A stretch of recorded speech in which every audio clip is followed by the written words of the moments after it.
Hello guys, तो कैसे हैं आप लोग। मैं उम्मीद करता हूं कि आप लोग बहुत ही अच्छे होंगे, बहुत ही मस्त होंगे। तो आइए दोस्तों, आज की वीडियो में अपने सब पढ़ने वाले हैं, वो पढ़ने वाले हैं केमिस्ट्री का एक टॉपिक है। वो टॉपिक क्या है सर? तो टॉपिक ये है कि इलेक्ट्रॉनिक बिंदु संरचना कैसे निकाला जाता है। जी हाँ दोस्तों, इलेक्ट्रॉनिक डॉट स्ट्रक्चर इसी को बोलते हैं, वो कैसे बनाया जाता है। तो आइए, वीडियो शुरुआत करने से पहले एक रिक्वेस्ट है कि अभी तक इस चैनल को सब्सक्राइब नहीं किया तो चैनल को सब्सक्राइब कर दीजिए, वीडियो को लाइक कर दीजिए और दोस्तों के साथ भी शेयर कर दीजिए। अगर कोई मन में डाउट है तो कमेंट बॉक्स में जाके कमेंट कीजिए, ताकि उस डाउट को हम देखें और उस डाउट को क्लियर करें। तो आइए वीडियो को शुरुआत करते हैं। सबसे पहले यहाँ पे लिखे हैं सर कि इलेक्ट्रॉनिक बिंदु संरचना, जिसको हम क्या बोलते हैं इंग्लिश में, तो बोलते हैं सर इलेक्ट्रॉनिक डॉट स्ट्रक्चर। चलिए, ये तो क्लियर हो गया। उसके बाद देखते हैं क्या सब चीज का मतलब इलेक्ट्रॉनिक डॉट संरचना निकालना है। तो यहाँ पे हम सबसे पहले निकालेंगे H2O का, उसके बाद निकालेंगे कार्बन डाइऑक्साइड का, उसके बाद निकालेंगे CH4 का, उसके बाद C2H6 का।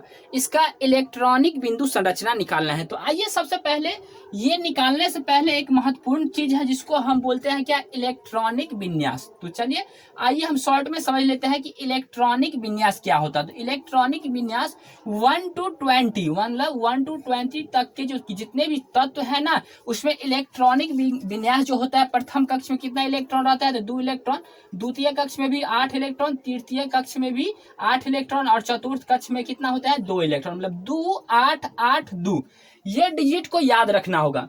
2 8 8 और 2, मतलब पहला कक्ष में कितना इलेक्ट्रॉन, 2 इलेक्ट्रॉन, उसके बाद दूसरा कक्ष में कितना इलेक्ट्रॉन, 8 इलेक्ट्रॉन, तीसरा में 8 इलेक्ट्रॉन और चौथा में कितना इलेक्ट्रॉन, तो 4 इलेक्ट्रॉन। और ये वीडियो अगर सेपरेटली देखना है ना डिटेल में, तो हम आई बटन में इसका लिंक दे देंगे और वीडियो का डिस्क्रिप्शन में भी जाके आप देख सकते हैं। चलिए, उसके बाद बात कर लेते हैं कि ये जो है ना इलेक्ट्रॉनिक विन्यास, ये निकालने के लिए सबसे ज्यादा जरूरी है क्या, किसी भी तत्व की परमाणु संख्या कितना है। मान लीजिए अगर हमको सोडियम का हमको क्या निकालना है, सोडियम का निकालना है क्या, तो सोडियम का अगर हमको इलेक्ट्रॉनिक विन्यास निकालना होगा तो हम सबसे पहले जानकारी लेंगे कि इसका परमाणु संख्या कितना है। जितना परमाणु संख्या उतना ही इसका क्या रहता है, मतलब इसमें इलेक्ट्रॉन रहता है। तो मतलब परमाणु संख्या जानना जरूरी है। तो इसको हम सोडियम को लिखने के लिए क्या कर सकते हैं, 2 और 8 10। अब कितना इलेक्ट्रॉन बचा, 11 है ही, तो 2 8 1, मतलब इसके अंतिम कक्ष में कितना हो गया, 1 इलेक्ट्रॉन। अगर मान लेते हैं क्लोरीन लेते हैं, क्लोरीन कितना होता है, 17 होता है क्लोरीन। तो 2 8 10 8, 2 8 10 8 18 हो गया ना, मतलब 17 ही लेना है। तो यहाँ 7। अब देखिए इसमें अंतिम कक्ष में कितना इलेक्ट्रॉन है, तो 7 इलेक्ट्रॉन है। चलिए आगे हम लेते हैं। तो मान लेते हैं जैसे ऑक्सीजन लेते हैं, ऑक्सीजन की परमाणु संख्या कितना होता है, ऑक्सीजन की परमाणु संख्या है सर 8। तो इसको हम ले सकते हैं 2,6, मतलब अंतिम कक्ष में कितना इलेक्ट्रॉन है सर, तो यहाँ पे 6 इलेक्ट्रॉन है। आइए अब यहाँ पे हम देखते हैं क्या कि मतलब H2O मतलब जल की मतलब बिंदु संरचना क्या है, जल की बिंदु संरचना, इलेक्ट्रॉनिक बिंदु संरचना क्या है। यहाँ क्या है, H2O, पहला लेते हैं H2O। तो मान लीजिए क्या, H2O मतलब H कितना है, तो 2 अणु है, तो H 2 अणु लेते हैं। और ऑक्सीजन कितना है, 1 अणु है, तो यहाँ पे 1 अणु लिए। चलिए पहले हम क्या जान लेते हैं कि ऑक्सीजन के अंतिम कक्ष में कितना इलेक्ट्रॉन है। तो ऑक्सीजन के अंतिम कक्ष में कितना है सर, तो ऑक्सीजन के मतलब परमाणु संख्या कितना होता है, तो 8 होता है। तो 2,6, 2 कॉमा कितना होता है, तो 6 होता है 8।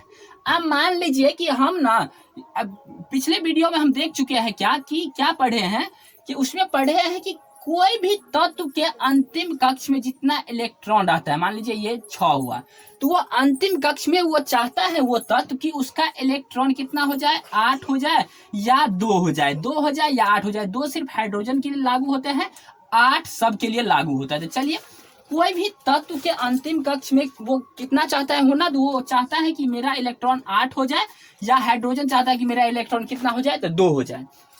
चलिए इसके अंतिम कक्ष में कितना इलेक्ट्रॉन है, 6 इलेक्ट्रॉन है। चलिए इसको हम सजा लेते हैं, 2 इलेक्ट्रॉन यहाँ दिए, 2 इलेक्ट्रॉन यहाँ दिए। चलिए 2 2 4, उसके बाद कितना हो गया, 2 को बचा हुआ है 6 है, तो 1 इलेक्ट्रॉन हम यहाँ पे दे दिए, उसके बाद 1 इलेक्ट्रॉन यहाँ पे दे दिए। चलिए हम ऑक्सीजन की जो 6 गो बाह्यतम कक्ष में जो इलेक्ट्रॉन था उसको हम सजा लिए। उसके बाद आता कौन है, हाइड्रोजन। तो हाइड्रोजन की परमाणु संख्या कितना है सर, तो 2 है। चलिए हाइड्रोजन की परमाणु संख्या कितना है, 1 है। अब मान लीजिए इसको 2 चाहिए प्रथम कक्ष में, मतलब प्रथम कक्ष इसका अंतिम कक्ष है, तो अंतिम कक्ष में कितना ये चाहता है कि पुट जाए मेरा इलेक्ट्रॉन, तो 2 पुट जाए, तो इसको चाहिए 1 इलेक्ट्रॉन। तो चलिए पहले तो हम इसके बाह्य कक्ष में कितना इलेक्ट्रॉन है, 1 है, 1 हम यहाँ पे लिखे। अब क्या होता है कि ऑक्सीजन चाहता है क्या कि मेरा 8 हो जाए, और ये हाइड्रोजन चाहता है कि मेरा 2 हो जाए। तो यहाँ देखिए ना, अगर इसको हम दोनों को मिला के घेर दे तो कितना हो जाएगा, इधर का हाइड्रोजन का 2 हो गया।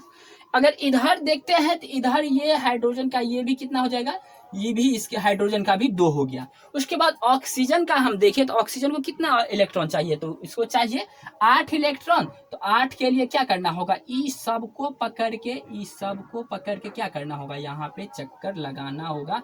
अब देखिए कि ऑक्सीजन के पास कितना इलेक्ट्रॉन हो गया, तो ऑक्सीजन के पास ये 2 4, ये 2 ये 6 और 2 8। इस प्रकार से हम क्या किए कि जल का H2O का क्या कर लिए कि इलेक्ट्रॉनिक बिंदु संरचना इस प्रकार से निकाल लिए। चलिए उसके बाद हम लेते हैं नेक्स्ट क्वेश्चन जो है कार्बन डाइऑक्साइड। तो कार्बन डाइऑक्साइड CO2, इसमें क्या है, तो कार्बन है एक अणु, तो कार्बन को बीच में लिए, उसके बाद क्या है ऑक्सीजन है सर, तो ऑक्सीजन हुआ, तो यहां भी लिखते हैं ऑक्सीजन। चलिए ऑक्सीजन दोनों साइड लिखिए। उसके बाद कार्बन है, कार्बन का परमाणु संख्या कितना होता है, 6 होता है। अब इसका इलेक्ट्रॉनिक विन्यास हम लिखे तो क्या हो जाएगा 2,4, मतलब इसके अंतिम कक्ष में कितना इलेक्ट्रॉन है, तो 4 है। तो मान लीजिए कि 2 यहाँ क्या है 4 है ना, तो यहाँ क्या ले देते हैं 2 गो इलेक्ट्रॉन, यहाँ पे मान लीजिए इस यहाँ पे 2 इलेक्ट्रॉन, और यहाँ भी क्या कहते हैं 2 गो इलेक्ट्रॉन, तो 4 गो इलेक्ट्रॉन इसके बाह्यतम कक्ष में है, तो उसको हम लिख लिए। उसके बाद ऑक्सीजन में कितना इलेक्ट्रॉन रहता है बाह्यतम कक्ष में 6, तो यहाँ पे हम 6 कर लेते हैं, 2 करते हैं, उसके बाद 2 यहाँ देते हैं और 2 यहाँ देते हैं। चलिए ऑक्सीजन को इधर हम 6 कर लिए, उसके बाद इधर भी 6 को कर देते हैं 2, उसके बाद 2 इधर 2, मतलब 6 का इलेक्ट्रॉन इधर भी ऑक्सीजन के बाह्यतम कक्ष में है। अब चलिए इसका हम पहले क्या करते हैं, ऑक्सीजन का क्या करते हैं, ऑक्सीजन का अष्टक पुराते हैं। तो ऑक्सीजन का अष्टक पुराने के लिए मान लीजिए 2 4 2 6, अगर इसको हम पकड़ के घेर दे ऐसे करके अगर इसको पकड़ के घेर दे तो क्या हो जाएगा, इसका 8 हो जाएगा। इस ऑक्सीजन का 8 अष्टक पूरा हो गया, इस ऑक्सीजन का अष्टक पूरा हो गया। अगर सेम इसी प्रकार हम इधर को इधर से हम क्या करते घेर दे तो ई ऑक्सीजन का अष्टक पूर्ति हो जाता है। यहाँ 2 इलेक्ट्रॉन 2 4 2 6 2 8 इलेक्ट्रॉन हो गया। उसके बाद बात करते हैं क्या, अब हम कार्बन का 8 पुराना चाहते हैं, तो कार्बन को 8 पुराने के लिए क्या करना होगा, यहाँ इधर का 2 इलेक्ट्रॉन, इधर का 2 इलेक्ट्रॉन, मतलब अब देखिए ये कितना हो गया 2 और 2 4 इलेक्ट्रॉन, 4 4 8 इलेक्ट्रॉन, मतलब यह कार्बन का भी अष्टक पूर्ति हो गया और ऑक्सीजन का इधर का अष्टक पूर्ति हो गया और इधर का भी अष्टक पूर्ति हो गया। तो यही है कार्बन डाइऑक्साइड का क्या इलेक्ट्रॉनिक बिंदु संरचना। चलिए आइए पहले इसको अब मिटा लेते हैं। तब तक क्या कीजिए कि वीडियो को लाइक करते जाइए और दोस्तों के साथ भी शेयर करते जाइए। चलिए अब दूसरा हम देख लिए, उसके बाद आता है तीसरा क्या है सर, CH4। अब देखिए ना, C कार्बन के बाह्यतम कक्ष में कितना है 2 और 4, मान लीजिए बाह्यतम कक्ष में कितना इलेक्ट्रॉन है कि 4 इलेक्ट्रॉन है। तो चारों को हम सजा लेते हैं, 1 इलेक्ट्रॉन 2 इलेक्ट्रॉन 3 इलेक्ट्रॉन 4 इलेक्ट्रॉन। चलिए उसके बाद हाइड्रोजन कितना है सर, 4 है। तो हाइड्रोजन एक यहाँ दिए, एक यहाँ दिए, एक यहाँ दिए और एक कहाँ दिए, यहाँ दिए। चलिए हाइड्रोजन के बाह्यतम कक्ष में 1 इलेक्ट्रॉन, इधर भी 1 इलेक्ट्रॉन और यहाँ भी 1 इलेक्ट्रॉन। अब हाइड्रोजन क्या चाहेगा कि मेरा है ना अंतिम कक्ष में कितना इलेक्ट्रॉन हो जाए, 2 इलेक्ट्रॉन, तो यहाँ पे 2 इलेक्ट्रॉन हो गया, यहाँ भी क्या हो गया 2 इलेक्ट्रॉन हो गया, यहाँ भी 2 इलेक्ट्रॉन हो गया, उसके बाद यहाँ भी 2 इलेक्ट्रॉन हो गया।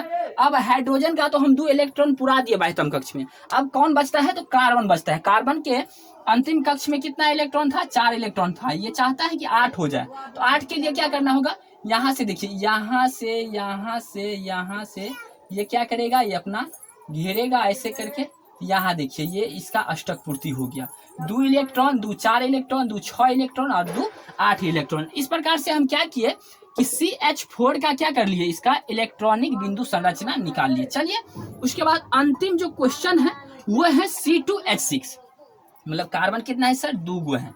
चलिए कार्बन हम 2 लेते हैं, पहले क्या करते हैं इसको थोड़ा मिटा लेते हैं। चलिए इसको मिटाएं, कार्बन कितना है तो 2 गो है। चलिए C2, तो C2, उसके बाद H कितना है 6 है। अब मान लीजिए कितना H 6 है, तो एगो H यहाँ पे देते हैं, एक यहाँ पे और एक यहाँ पे 3 और एक 4, उसके बाद ये 5, उसके बाद ये 6।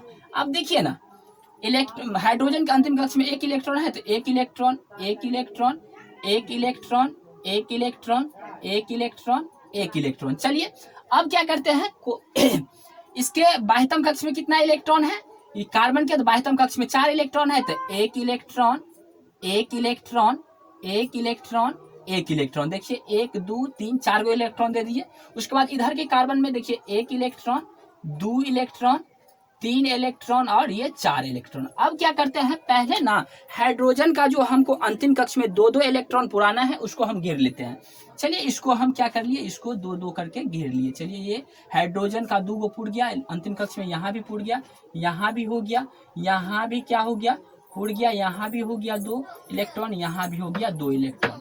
अब क्या करते हैं कि ये पहले क्या करते हैं कि इस वाला का मतलब इस कार्बन का क्या चाहते हैं कि हम अष्टक पुराना इस कार्बन का। तो यहाँ देखिए 2 2 4 2 6, यहाँ से हम लेंगे इसको पकड़ के, यहाँ से अगर हम इसको पकड़ के लेते हैं तो इसका कितना हो जाएगा, ये अष्टक हो गया, इस कार्बन का अष्टक हो गया। अब इधर हम लेते हैं इस कार्बन का, तो 2 2 4 2 6, अगर यहाँ से हम ले ले, इधर से यहाँ तक ले ले, इस कार्बन का भी अष्टक पुर गया। इस प्रकार से हम इस C2H6 का भी इलेक्ट्रॉनिक बिंदु संरचना देख लिए।